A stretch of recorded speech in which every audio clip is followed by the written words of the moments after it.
मित्रांनो, जन्मकुंडलीमध्ये मंगळाला विशेष महत्त्व आहे. जन्मकुंडलीत रवीला राजा, चंद्राला राणी तर मंगळाला सेनापती असं म्हटलेलं आहे. जसं युद्धात सेनापती व्यवस्थित असेल तर युद्ध जिंकायला कोणतीच अडचण नसते, तशी जन्मपत्रिकेमध्ये मंगळाची भूमिका असते. रवी म्हणजे आत्मिक बल, चंद्र म्हणजे मानसिक बल आणि मंगळ म्हणजे शारीरिक बल, अर्थात ऊर्जा, शक्ती, शरीरातील अग्नितत्व, शौर्य, धाडस.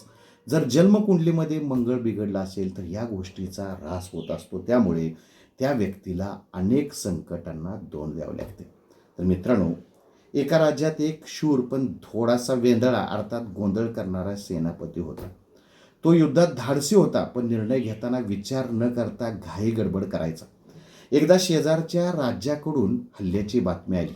राजाने त्या सेनापतीला सैन्य घेऊन सज्ज राहण्याचा आदेश दिला.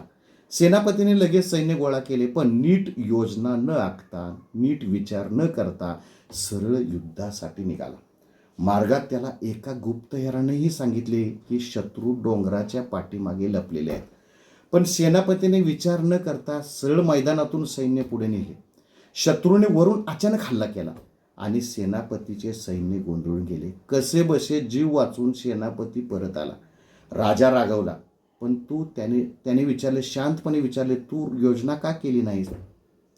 तरीही सेनापतीला त्याची चूक कळली नाही. त्याने मान खाली घालून सांगितले, महाराज, मी धाडस दाखवले. तू धाडस दाखवले बरोबर आहे, पण तू विचार केला नाहीस. राजा म्हणाला, धाडस महत्त्वाचे आहे, पण त्याला शहाणपणाची जोड नसली तर ते धाडस संकटात टाकते.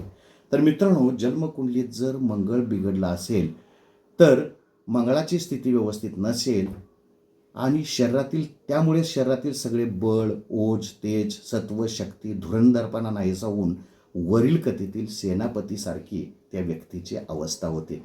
घाईघाईने निर्णय घेणे, परिणामांचा विचार न करता पटकन निर्णय घेणे, चूक मान्य न करणे, स्वतःची चूक झाली तर कबूल न करता दुसऱ्यावर दोष टाकणे, इतरांचे मत न ऐकणे, माझंच बरोबर आहे असा हट्ट ठेवणे, कौटुंबिक सुसंवाद नसणे, नातेसंबंध बिघडणे, इतरांना कमी लेखणे, त्यांच्या भावना न समजून घेणे, भविष्यातील परिणामांचा विचार न करणे, अफवा किंवा संपूर्ण माहितीवर विश्वास ठेवणे, सत्य पडताळून न पाहता प्रतिक्रिया देणे, आधी कृती आणि नंतर विचार अशी सवय असणे, अनुभवी लोकांचा सल्ला दुर्लक्षित करणे, अहंकारामुळे योग्य मार्गदर्शन न ऐकणे, अशा व्यक्तीला जर त्याच्या पत्रिकेत रवी आणि बुध चांगले असतील तर हे व्यक्तिमत्व थोड्याशा मार्गदर्शनाने अडचणीतून पुढे जाऊ शकते.